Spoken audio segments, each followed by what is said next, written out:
আব্দুল কাদের আর মোহাব্বতে আব্দুল কাদের যে আনি কৃপা করে রাখো মোদের লাজ ও গো কুতুবে রব্বানি আব্দুল কাদের জলে কোন সুবহানাল্লাহ।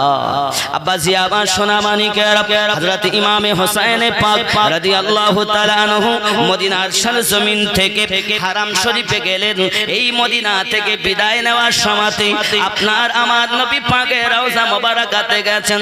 নানুজি নানুজি আমি দুনিয়ায় যখন ভূমিষ্ঠ হই আপনি আমার গলাতে চুমু দিয়েছিলেন। ও নানু হয়তো আপনার সঙ্গে ওয়াদা করেছিলাম, যেটা ওই ওয়াদা নিবানোর সময় আমার নিকটতম হয়েছে।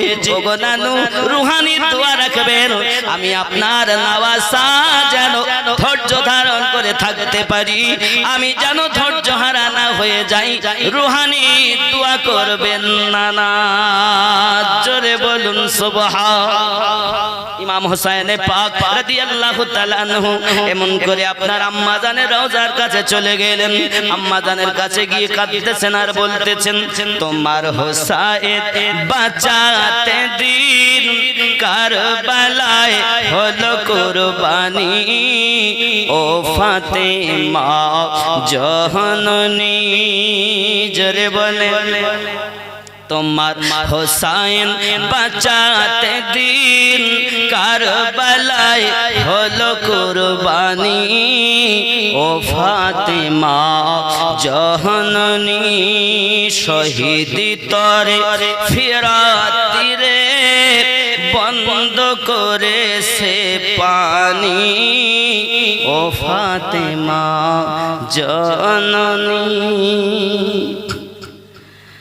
মায়ের রওজা জালি ধরে মোর ইমাম কেঁদে বলে, বিদায় দাও গো মা জননী, কারবালায় যাচ্ছি চলে। বিদায় দিতে মা ফাতেমা বয়ে যায় চোখে পানি, ও ফাতেমা জননী, তোমার হোসাইন বাঁচাতে দিন কারবালায় হলো কুরবানি, ও ফাতেমা জননী। লম্বা গজল সময়ে সময়ে পড়বো, কারবালার ঘটনার দিকে আগাই। আব্বাজি আমার খেয়াল করুন, এমনি করে আপনার আম্মা জানের রওজা থেকে বিদায় নিয়ে ভাইজানের রওজার কাছে গেলেন, ওখান থেকে বিদায় নিয়ে হারাম শরীফে গেলেন। হারাম শরীফে বসবাস করছেন। কুফাবাসীর চিঠি এসে হাজির হয়ে গেল।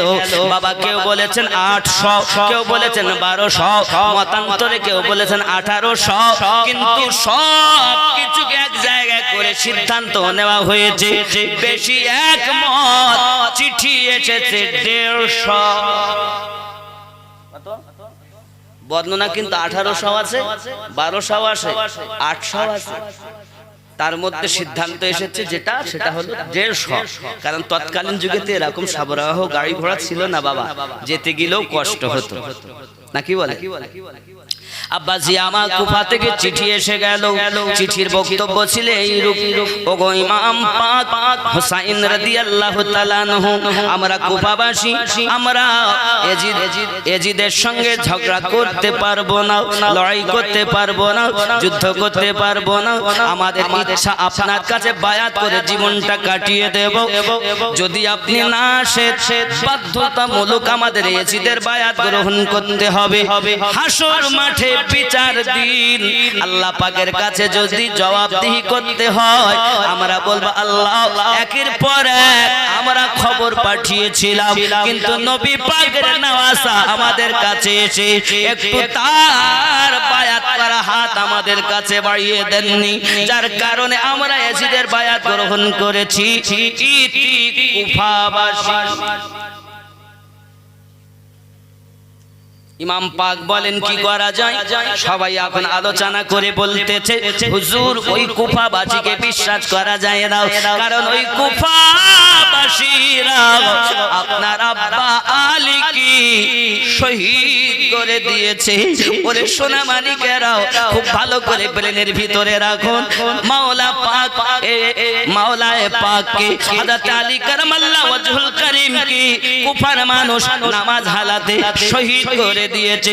ও ইমাম হুসাইন যারা আপনার আব্বাকে শহীদ করেছে, আর আমরা যেহেতু মদিনা ত্যাগ করেছি, দরুদি নবী আমার মক্কা মুকাদ্দামা ত্যাগ করে মদিনাতে এসে আরামের নিঃশ্বাস নিয়েছিলেন, সেই মদিনাতেই আমাদেরকে শান্তিতে থাকতে দেওয়া হলো না।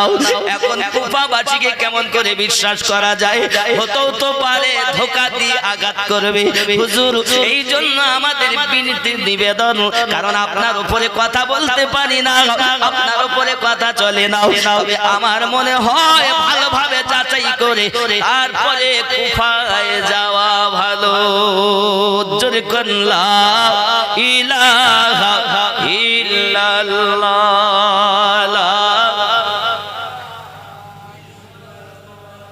লা ইলাহা ইল্লাল্লাহ মুহাম্মাদুর সাল্লাল্লাহু আলাইহি ওয়াসাল্লাম। ইমাম হুসাইন পাক বলেন তাহলে সকলের নাম লেখো। নাম লেখা হলো বাবা, একটি পাত্রে দেওয়া হলো, নাম উঠায় তো মুসলিম বিন আকিলের নাম আসে, আবার দিলেন মুসলিম বিন আকিলের নাম, আবার দিলে মুসলিম বিন আকিলের নাম। বাবা পরীক্ষা করে লিস্ট করে দেখা গেল নবী পাক সাল্লাল্লাহু আলাইহি ওয়াসাল্লামের নওয়াসাও ইমাম হোসেন পাকের চাচাতো ভাই মুসলিম বিন আকিলের নামটা আসতেছে। বাবা এমন সমাতে বললেন, ওগো ভাই মুসলিম বিন আকিল, আপনি তৈরি হন, কুফায় যেতে হবে। উনি সঙ্গে সঙ্গে ইমামের কথা পালন করার জন্য, ইমাম মানে নেতা, নেতা নেতা, এই নেতার কথা মেনে চলতে হবে। ও যুবকেরা আমার, এমনি করে করলেন কি, হযরত ইমাম হোসেন পাকের কথা পালনার্থে উনি আপনার কিনা গোছগাছ করে রেডি হয়ে গেছেন। বাবাজিরা আমার রেডি হবেন, সব কিছু আপনার কিনা রেডি, কিন্তু দুটি সন্তান ওরা দুনিয়াতে বেঁচে আছে। বাবা ও সোনা মানিকেরাও, এই দুটি সন্তানের মা নাই, মাহারা বাচ্চা। মা বলতো তার বাপ, বাপ বলতো বাপ। এই বাচ্চা দুটোকে কোথায় রেখে যাবেন এই চিন্তা করতেছেন, কিন্তু না না না, ওরে ইমামকে ভালোবাসতে হবে, নবীর আওলাদকে ভালোবাসতে হবে জানের থেকে বেশি, কারণ নবী বলেছেন আমাকে পেতে গেলে আমার আলে পাককে ভালোবাসো। আর ওই আলো পাকের মধ্যে ইমামে হোসেন অন্যতম। এই জন্য আমি মুসলিম বিন আকিল বেটার মায়ায় থাকতে পারবো না, ইমামের হুকুম পালন করা লাগবে। ইমামের হুকুম পালন করা, আমরা ইমাম মানি, আপনারা মানেন তো? নাকি মসজিদে ইমাম আছে না নেই? আছে না? চলেন আমি ইমামের কথা বলবো। কোন ইমামের পিছনে আপনি নামাজ পড়তে পারবেন? সবার পিছনে নামাজ হয় না বাপ। মৌলবীরা তো ওয়াজ করে বলে এক ওয়াক্ত নামাজ না পড়লে 80 হব্বা দোজক। হ্যাঁ রে বাবা, নামাজ পড়ি যদি না হয় তো কতটা দোজক?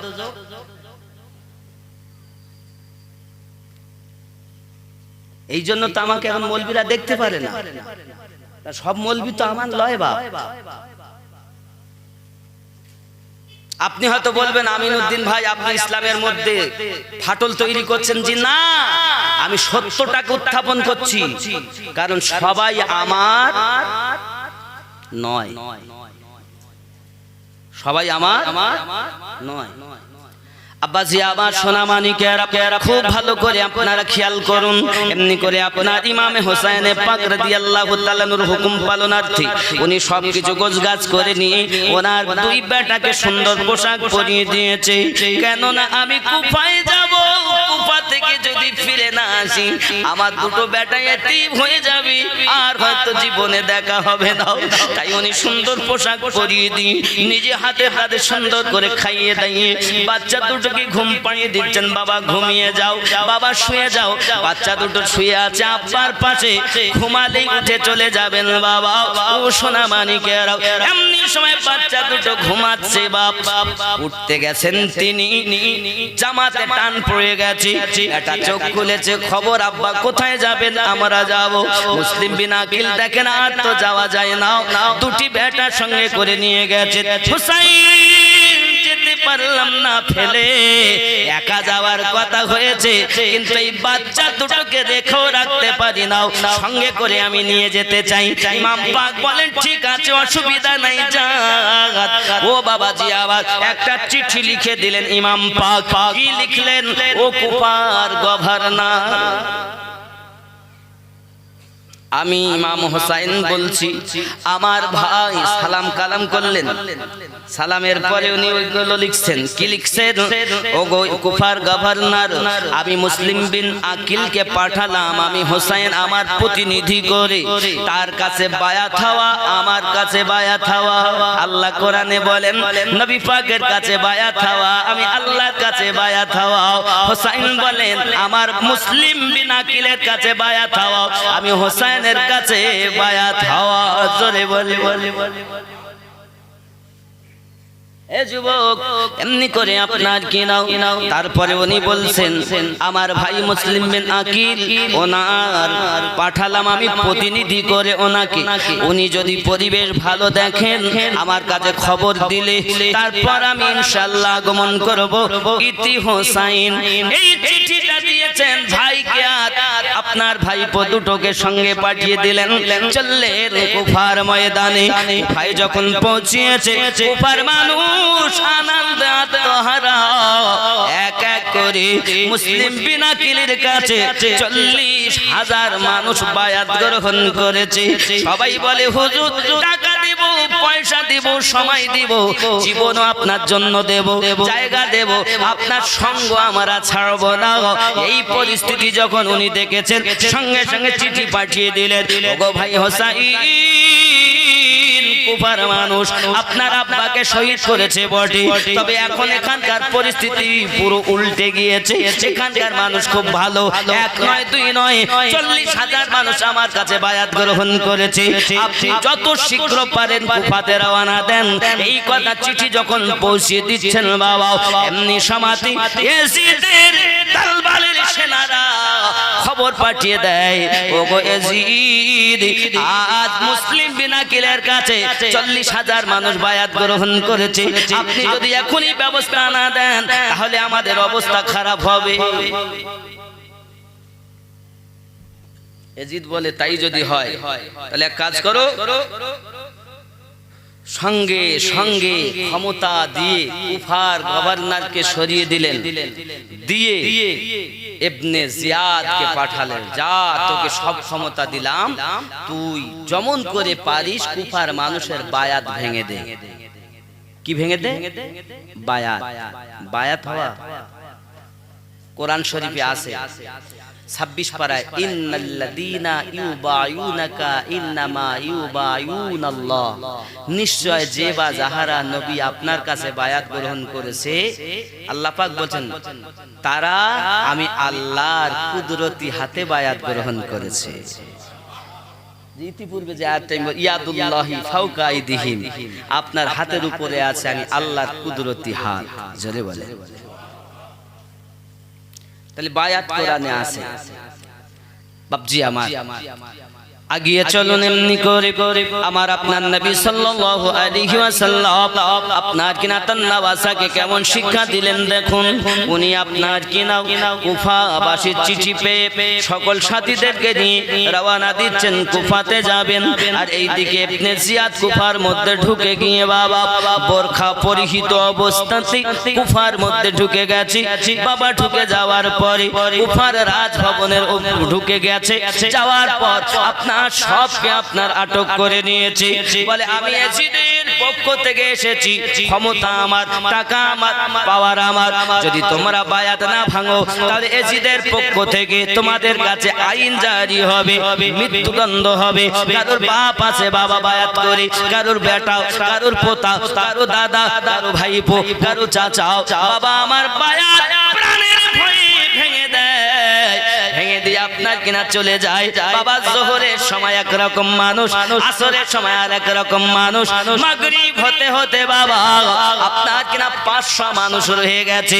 বন্ধুরে আমার, আরে শান নামাজে যখন মুসলিম বিনাকিল কুফার মসজিদে নামাজ পড়তেছেন, যে মসজিদে ইমাম হোসেন পাকের আব্বা আলী রাদিয়াল্লাহু তাআলাকে শহীদ করা হয়েছে, বাবা ওই মসজিদে শান নামাজে গেছি, আর পিছনে কেউ নাই, প্রাণের ভয়ে বায়াত ভেঙে চলে যায়। হযরত মুসলিম বিনাকিল টুকরে টুকরে কাঁদে, আল্লাহ আমার ভাই ইমাম পাক দেরি তো করবেন না, অবিলম্বে আমার চিঠি পেয়ে চলে আসবেন। আর এসে যদি দেখে কুফার পরিস্থিতি এমন, তাহলে তো আমি সারা জীবন দায়ী হয়ে থাকবো, আমি তো দোষী হয়ে থাকবো। বিশ্বের মাটিতে সবাই আমাকে দোষ দেবে।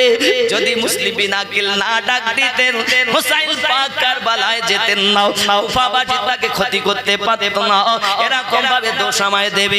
মাবুদের নিশিরাতে কার কাছে আমি সংবাদ দেব? কেউ তার আমার নয়। এদিকে ইবনে জিয়াদ ঘোষণা দিয়েছে, কেউ যদি মুসলিম বিনাকিলকে সময় দাও, কেউ যদি তাকে আশ্রয় দাও, কেউ যদি তাকে খেতে দাও, কেউ যদি তাকে আশ্রয় দাও, তার জন্য মৃত্যুদণ্ড হবে, বাবা বিভিন্ন শাস্তি দেওয়া হবে। এই সংবাদ শুনে প্রাণের ভয়ে সবাই ভিতর থেকে দরজা বন্ধ করে নিয়েছে। নিশিরাত টিপ টিপ টিপ করে পানি হয়, কখনো বিজলি চমকায়। হযরত মুসলিম বিনাকিল রাত গভীর হয়ে গেছে, বাবা ক্ষুধাও লেগেছে, পিপাসাও লেগেছে, মসজিদ থেকে বার হয়ে এসেছেন, এসে দরজায় আওয়াজ দিচ্ছেন, বাবা কে আছেন, দরজা খুলুন। কেউ দরজা খোলে না, ভিতর থেকে দরজা বন্ধ। যারা ঘর দেবে, বাড়ি দেবে, টাকা দেবে, সময় জীবন দেবে বলে প্রতিশ্রুতি দিয়েছিল, আজ তারা ভিতর থেকে দরজা বন্ধ করে নিয়েছে প্রাণের ভয়ে। ইমামে মুসলিম বিনাকিল রাদিয়াল্লাহু তাআলা আনহু কুফার গলিতে ঘুরে বেড়ায় একটু পানি পান করার জন্য। কুফা নগরে পানি তাকে দেওয়া হয় না, বাবা অন্ধকার রাত, পথ চলতে পারে না, অন্ধকার নিশিরাত। ওই রাতে একটু বিজলি চমকায় যখন, তখন হযরত মুসলিম বিনাকিল ওই বিজলির আলোতে একটু করে চলে, আবার থমকে দাঁড়িয়ে যান, আর শুধু কাঁদেন আর বলে, মাওলাই কারীম আল্লাহ, পৃথিবীর জমিনে আমি তো দোষী সাব্যস্ত হয়ে থাকলাম, পৃথিবীর মাটিতে আমি তো বড় দোষী হয়ে থাকলাম, কিভাবে সংবাদটা পৌঁছিয়ে দেব? যুবকরে আমার সোনা মানিকেরা, এই করতে করতে মুসলিম বিনাকিল রাদিয়াল্লাহু তাআলা আনহু ওই কুফার আপনার অলিতে গলিতে ঘুরে বেড়াচ্ছে একটু পানি পান করবে বলে। হে যুবক, তোমরা কেমন গো? বায়াত হলে তার কাছে, আবার বায়াত ভেঙে দিয়ে চলে গেলে, তবু অন্য কারো নয়, আমার নবীর বাগানের ফুল হোসাইন পাকের চাচাতো ভাই, নবীর আওলাদ মুসলিম বিনাকিলের সঙ্গে ধোঁকা করেছে। বাবা তারা কেউ বেনামাজি ছিল না রে বাবা, তারা নামাজি ছিল, তারা রোজাদার ছিল, তারা দাড়িওয়ালা ছিল, টুপিওয়ালা ছিল, কিন্তু বায়াত ভেঙে চলে গেল কেন? অর্থের লোভে আর মরণের ভয়ে। কিন্তু জেনে রাখো, যারা সঠিক হয় এরা জীবনের পরোয়া করে না, কিন্তু তারা ঈমানে দাগ লাগতে দেয় না। ঠিক না বোন? আমরা হক দলে না বাতিল দলে? হে বাপ, আগিয়ে চলে। ইমাম মুসলিম রাদিয়াল্লাহু তাআলা আনহু কুফার মাটিতে এইরূপ ভাবে চলছেন, চলতে চলতে হঠাৎ একটা দরজার সম্মুখে আলো জ্বলছে দেখতে পেলেন। হুজুর গুটি গুটি পায় সেই দরজার সম্মুখে গিয়েই পৌঁছে গেছে। একজন বৃদ্ধা মা দরজার বাইরে দাঁড়িয়ে, উনি ওখানে গিয়ে বলছে, আসসালামু আলাইকুম। মা একে তো কলিজা কেঁদে কেঁদে ঝাঁঝরা করে ফেলেছে। কিভাবে উত্তর দেবেন ভাইয়ের কাছে, কিভাবে সংবাদ পৌঁছাবেন হারাম শরীফের কাছে? বেকারার, খুব বেতাব, খুব কষ্ট। ওগো জননী মা, একটু আমাকে পানি দেবেন না? কে গো আপনি? বাবা এত রাতে আমার কাছে। ওগো জননী,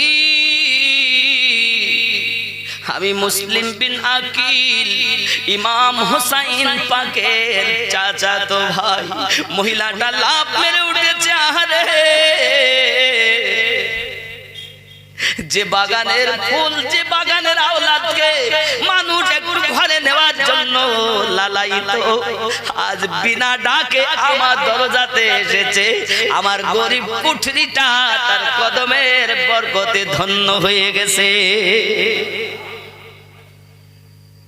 ওই মা ওনাকে পানি দিলেন, ওনাকে আশ্রয় দিলেন। এমন সময় উনি তো একে কষ্ট, ক্লান্ত শরীর, উনি আপনার পানি পান করে ওইখানে আশ্রয় নিয়েছেন। রাত গভীর, ওনার বেটা বাড়ি এসেছে। আসার পরে মা ডেকে বলছে, বাবা আমাদের ভাগ্য খুলে গেছে। কি হয়েছে মা? ভাগ্য খুলে গেছে মানে? বাবা আমরা ধন্য হয়ে গেছি, আর চিন্তা নাই। যে বাগানের যে আওলাদকে ভালোবাসলে আল্লাহ রাজি হয়, যে আল্লাহ যে আওলাদকে ভালোবাসলে নবী পাওয়া যায়, সেই আওলাদ আমাদের ঘরে বিনা ডাকে এসে গেছেন। বেটা বলে, মা কার কথা বলছেন? বলে মুসলিম বিন আকিলের কথা বলছি বাবু। আজ আমাদের গরিব ঘরটা তার কদমের বরকতে ধন্য হয়ে গেল। মা কথা বলে আর বেটা মনে মনে চিন্তা করে।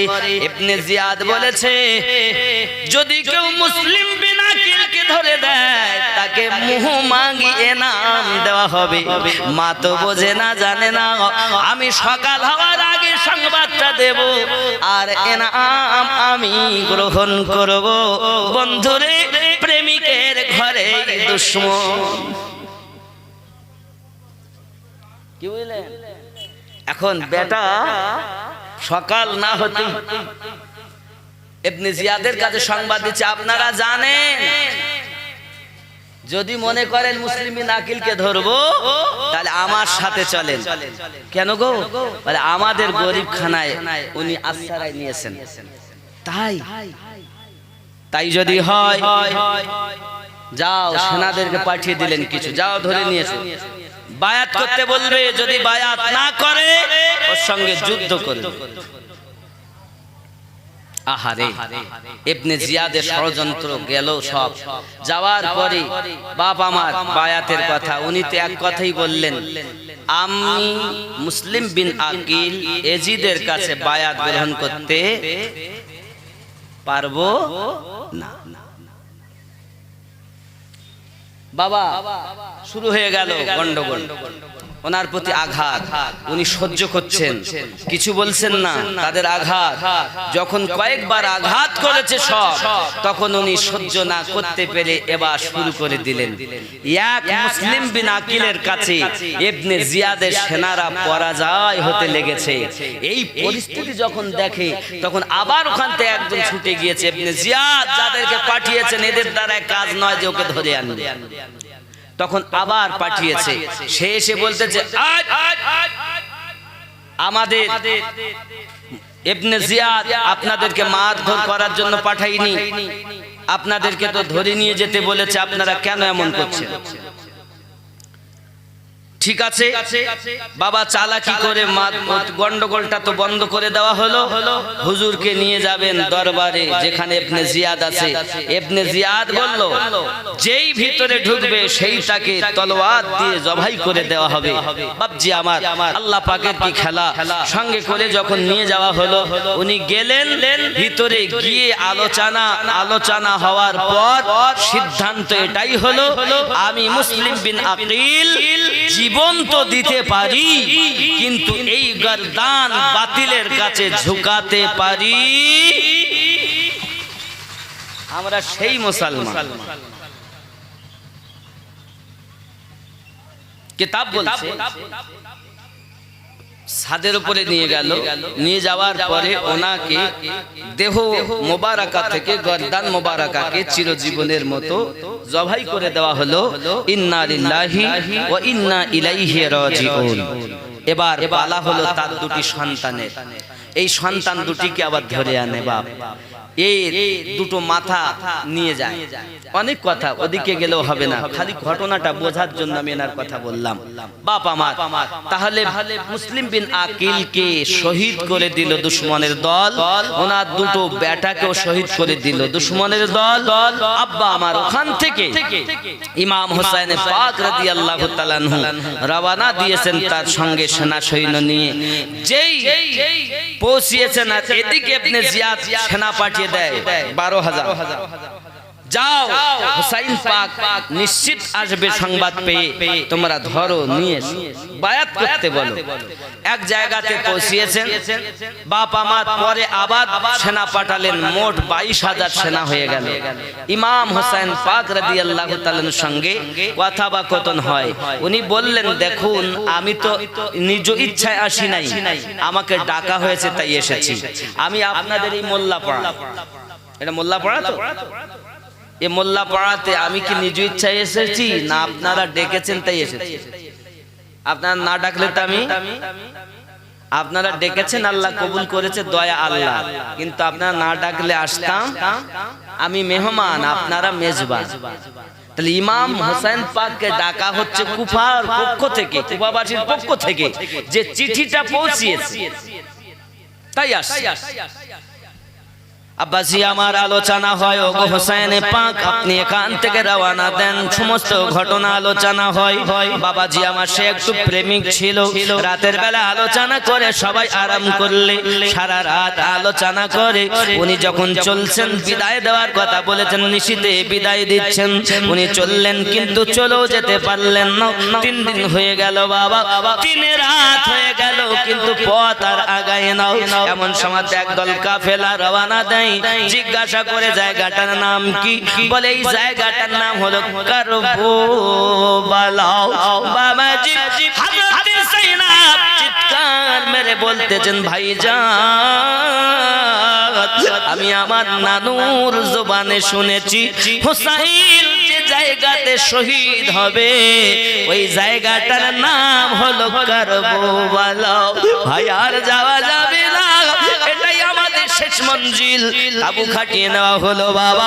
এবার আপনার কিনা পালাও, যারা দুশমন তারা বিভিন্ন রকমের কথা বলতে লাগে, বীর আওলাদদেরকে আপনার অপমান করে, এমনকি মারধর করে, চুপচাপ থাকে, সহ্য হয় না বাবা। সহ্যের বাদ যখন হারিয়ে যায় তখন আলে পাকের সেনা সৈন্যগুলো ওদের সঙ্গে আপনার যুদ্ধতে লিপ্ত হয়ে যায়। বাবা আমার এক এক করে 50 জন শহীদ বরণ করেছেন। এ বাবাজি আমার সোনা মানিকেরাও, হযরত আব্বাস রাদিয়াল্লাহু তাআলা বলেন, আমার ভাই আয় হুসাইন আপনি আমাকে অর্ডার দিন, আমি একটু কারবালার মাটিতে যাই, দেখি কার সিনায় কত বল। হযরত ইমাম পাক ওনাকে গোছগাছ করে বিদায় দিলেন, হাতে একটা মুশকিজা নিলেন, তলোয়ার নিয়ে আপনার ময়দানে গেলেন। ময়দানে যাওয়ার পরে কাটছে গাজর মূলর মতো, কাটতে চিত্তে মুশকিজাটা নিয়ে দরিয়ায় ফেরাতে পৌঁছে গেলেন। দরিয়ায় ফেরাতে যখন পৌঁছে গেছেন, পৌঁছে যাওয়ার পরে বাবা উনি একটু আপনার চলে করে পানি উঠিয়েছেন উনি পান করবেন বলে, কিন্তু উনি পানি পান করতে পারেন না, ফেলে দিলেন পানিটাকে। এমনি করে আপনার কিনা ঘোড়ার লাগামটা ঢিলা দিয়েছেন। দুলদুল তুই তো আজ 3 দিন ধরে পিপাসিত, তুই এবার পানি পান করে নে। দুলদুল ঘোড়াটা ওই দরিয়ায় ফেরাতে মুখ লাগালো না, মুখটা লাগালো না, উত্তর দিকে মুখটা ফিরিয়ে নি। দুলদুল ঘোড়া জবানে বলতে চাই, জবান খুলে যায়, আয় আব্বাস। যার ইমাম পিপাসিত থাকে আর সিপাহী পিপাসা মিটাতে পারে দাও। আব্বাস জেনে রাখো, আমি দুলদুল ঘোড়া, আমি হতে পারি অবলাজি, আমি আমার হৃদয় ভর্তি ইমাম হোসেনের ভালোবাসা, ওই ভালোবাসার জন্য আমি জীবন দিতে রাজি, পানি পান করে বাঁচতে রাজি নয়। রে আমার সোনা মানিকের অবলা দুলদুল যদি এমন হয়, একবার চিন্তা করুন, আমরা সেই আলে পাককে মহব্বত করি, আমরা সেই আলে পাককে প্রেম করি, আমরা সেই সেনা জীবন দিতে পারি, বাতিলের কাছে মাথা নত করি না, ঠিক কি না? আব্বাজি আমার সোনা মানিকেরা খুব ভালো করে বোঝেন। এমনি করে আপনার আব্বাস রাদিয়াল্লাহু তাআলা আনহু উনি আপনার কিনা লাগামটা ঢিলা দিয়ে পানি যখন পান করলো না দুলদুল, উনি আপনার মুশকিদাটা নিয়ে আবার দুলদুলে চেপে গেছেন। এমন সময় ইবনে জিয়াদ বলে, পানি যেন তাবুতে না যায়, পানি যেন তাবুতে না যায়। আপনি বলছেন হোসাইন পানি পান করতে পারিনি, আপনি জানেন যার নানা কাউসারের মালিক, উনি যদি একবার বলতেন তো ওই কারবালায় দরিয়ায় ফেরাত তৈরি হয়ে যেত। হোসাইনের শান, উনি যদি একবার বলতেন আল্লাহ আমার পানির দরকার, আমি হোসাইন পিপাসা মিটাতে চাই, তো পায়ের নিচেই ইসমাইল জফিউল্লাহর পায়ের গোয়ালি থেকে যেমন জমজম উদিত হয়েছিল, ইমাম পাক যিনি জান্নাতি যুবকদের সরদার, ইসমাইল জফিউল্লাহর পায়ের নিচে থেকে পানি উদিত হয়েছে, যাকে আবে জমজম বলা হয়, কিন্তু সেই ইসমাইল জান্নাতি যুবকদের সরদার হবেন না। কিন্তু হুসাইন পাক আদম আলা নবী না থেকে আমার নবী পর্যন্ত সমস্ত জান্নাতীদের সরদার যুবকদের হাসান ও হুসাইন, জোরে বলে উনি মোহাব্বতে জিকির লা ইলাহা ইল্লাল্লাহ, লা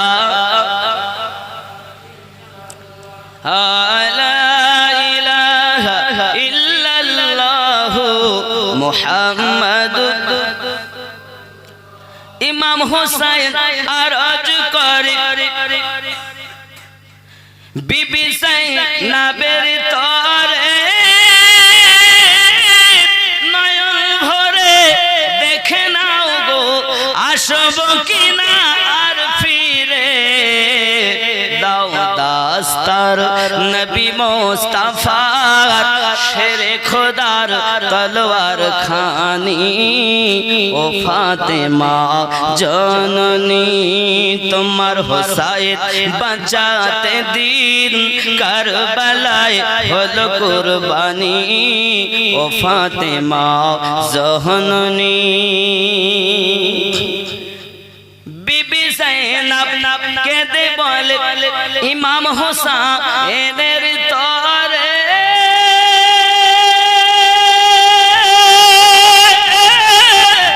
মুসিবতে সাদকা দিলে আল্লাহ পাক রহম করে, আউনো মুহাম্মদ আউনো মুহাম্মদ করছে ফরিয়াদ, হবে তারা কুরবানি, ও ফাতেমা জননী শহীদ তরে ফিরাতিরে বন্ধ করেছে পানি, ও ফাতেমা জননী।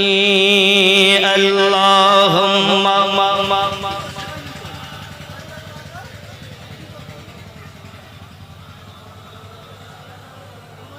وعلى آل سيدنا হি সোনা মানিকেরা আমার, হযরত আব্বাস রাদিয়াল্লাহু তাআলা আনহু পানিটা নিয়ে আপনার এগিয়ে চলে আসছেন, আর আপনার কিনা পানি আসতে দেবে না বলে ইবনে জিয়াদ সেনা সৈন্যদের বলছে খবরদার পানি যেন তাবুতে না পৌঁছে যায়। এই ইয়াজিদের সেনা, তোদের কি এটা বেরেনে লাগে না? ওই হোসাইনের নানুকে আল্লাহ কাউসার কাউসারের মালিক বানিয়েছে।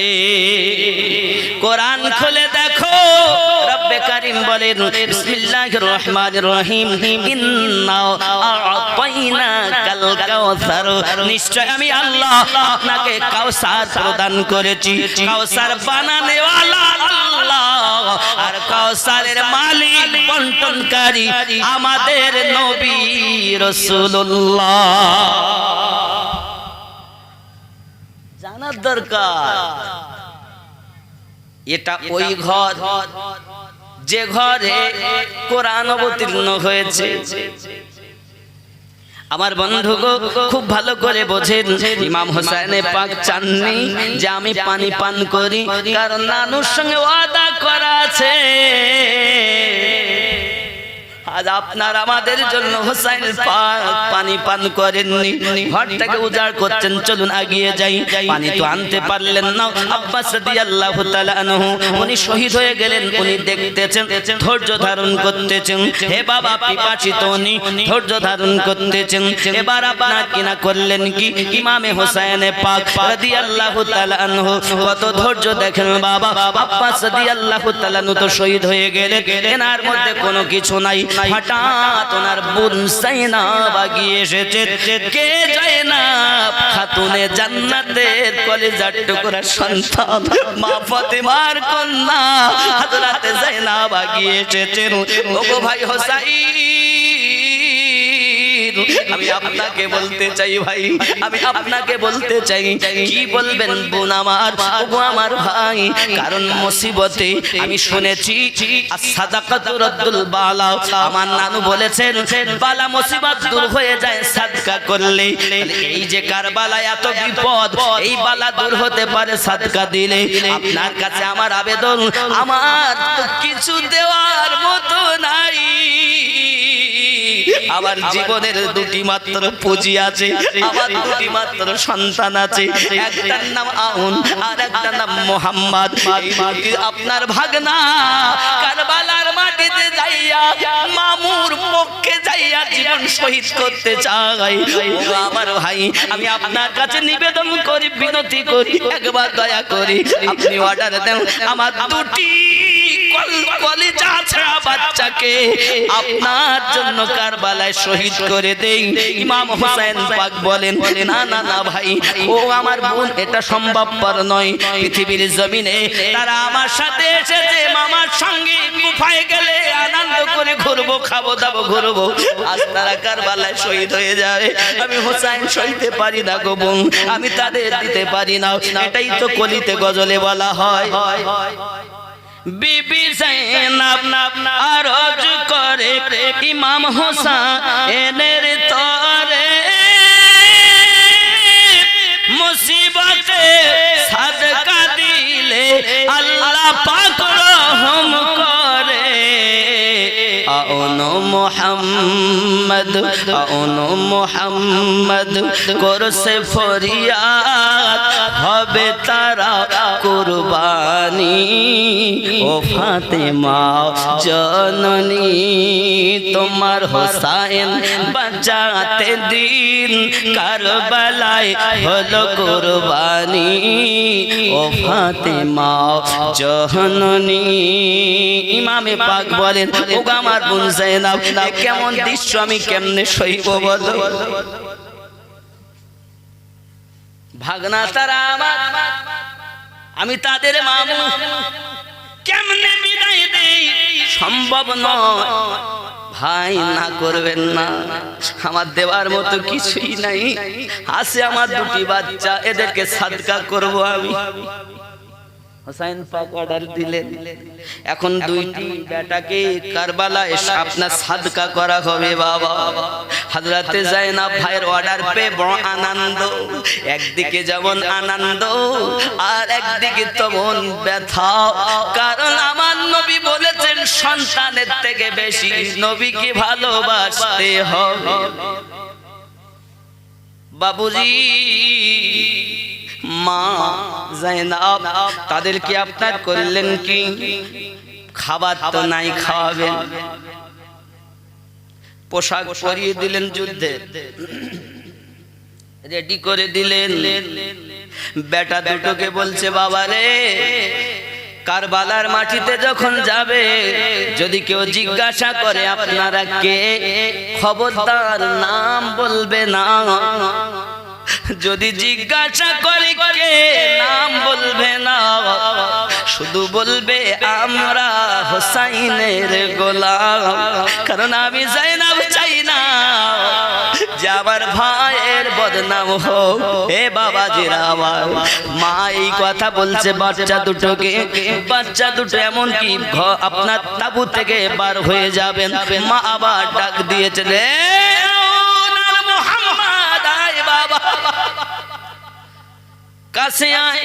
নিকটে এলেন দুটি বাচ্চা কি হযরত যায়েনব সালামুল্লাহি আলাইহা বুকের সঙ্গে লাগিয়ে দিলেন। বাবা রে, এখানে বুকে লাগালাম তোমার নানি মা, তোমাদের নানি মা হযরত ফাতিমা জোহরা রাদিয়াল্লাহু তাআলা আনহা, যিনি জান্নাতি সমস্ত নারীদের সরদারিনী।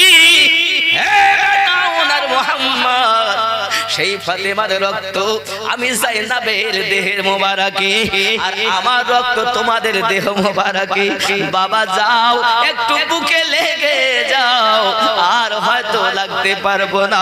হাসরের মাঠে কিয়ামতের দিন আমি যেন বলতে পারি, আল্লাহ কঠিন মুসিবতে আমার ভাইয়ের কাছে কিছু দেওয়ার ছিল না, আমি যেন আমার নানুর কাছে গিয়ে বলতে পারি, নানা, ও নানা, আপনার নাতি হোসাইন যখন বিপদে পড়েছে আমি কিছু দিতে পারিনি, আমার দুটি কলেজার টুকরাকে আমার ভাইয়ের পক্ষে সাদকা করে দিয়েছিলাম। আয় আমার বেটা, এখানে বুকে লাগলি, হাসরের মাঠে আবার লাগলি, আমি মা তোদের চির বিদায় দিয়ে দিলাম। অনুরোধ রে বেটা, নাম যেন বলিস না। যদি জিজ্ঞাসা করে তোরা বলবি হোসাইনের গোলাম। গোলাম তো শহীদ হতেই পারে। হে সোনা মানিকেরা আমার, হযরত ইমামে পাক হোসাইন রাদিয়াল্লাহু তাআলা আনহু নিজের বোনকে দেখছেন আর বলছেন, বোন রে, পৃথিবীর জমিনে ও সবার ঘরে বোন থাকবে, ভাই বোনে মায়া থাকে আলাদা, কিন্তু তুমি এমন হক আদায় করেছো, আমি হোসাইন তোমার হক কেমন করে শোধ করব বোন?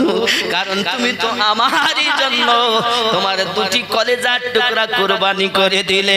ওগো আমার বোন, তাই আল্লাহ পাকের দরবারে দোয়া করি, আল্লাহ প্রত্যেক ঘরে আজ আমার বোনের মতো আল্লাহ আপনি একটা বোন দিবেন, তারা যেন মিল মোহাব্বত করে দুনিয়ায় জীবন কাটাতে পারে। চিৎকার মেরে কোন সুবহানাল্লাহ। বোন সবার ঘরে থাকবে, কিন্তু তোমার মতো বোন কারো ঘরে হবে না।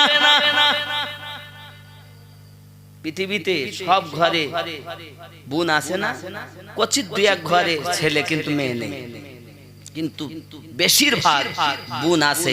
তা যায়েনবের মতো হবে? কথা কন, হবে না। আব্বা আমার অনেক কথা, এ কারবালার মাটিতে অনেক দৃশ্য বন্ধু, চলুন এগিয়ে যাই। ইমামে হোসেন পাক রাদিয়াল্লাহু তাআলা আনহু নিজের দুটি ভাগনাকে শহীদ হতে দেখতেছেন। ধৈর্য। আমরা হলে কি বলতাম, আমি যদি চাই তাহলে পানি পাবো, কিন্তু পানি পান করলে যে আমার নানুর উম্মত পাবো না। এত রুহানি হালাতে, রুহের জগতে সিস্টেম তৈরি হয়ে আছে। ঘর উজাড় করবে, চোখের সম্মুখে বেটা কুরবানি হবে, কে সহ্য করতে পারবে? নিজে শহীদ হবে, কে পারবে? আমার বান্দা বান্দিকে, আমার হাবিবের উম্মতকে বাঁচানোর জন্য এমন কে আছো? ঘর আমি আল্লাহ রাস্তায় ঘর উজাড় করে দিতে পারো। হোসাইন পাকের রূহ উঠে বলেছিলেন, মা আল্লাহ সেটা আমি পারি। রূহের জগতে আল্লাহ বলেছিলেন এমন কেউ আছে যে নিজের সন্তানকে আল্লাহ রাস্তায় কুরবানি দিতে পারে? খাতুনের জান্নাতের রূহ উঠে বলেছিলেন আল্লাহ আমি পারি। মাওলা আলী পাকের রূহ উঠে বলেছিলেন আমি পারি। আল্লাহ এও বলেছিলেন আছে কেউ দুশমনেরা দুশমনি করে তাকে এমন বিষ পান করাবে যাতে সে নীল বরণ হবে, তবুও ঈমান হারাবে না। আছে কেউ পরীক্ষা দিতে পারে? হাসান পাকের রূহ মোবারক উঠে বলেছেন আল্লাহ সেটা আমি পারি। তো আগে থেকে সিস্টেম হয়েই আছে বা রূহের জগৎ। এরকম কি আছে দুনিয়ায়? বাবাজি আমার সোনা মানিক ইমামে হোসেন পাক রাদিয়াল্লাহু তাআলা আনহু এমনি করে আপনাকে না দেখতেছেন, ধৈর্য ধরতেছেন, তার এক কলেজার টুকরা বেটা ইমাম হোসেন পাকের কাছে এসে হাজির হয়ে গেছেন। ও আব্বাজি, ও আব্বুজি, কি হলো বাবা? ওই ছেলেটার নাম হযরত আলী আকবর, যিনি দেখতে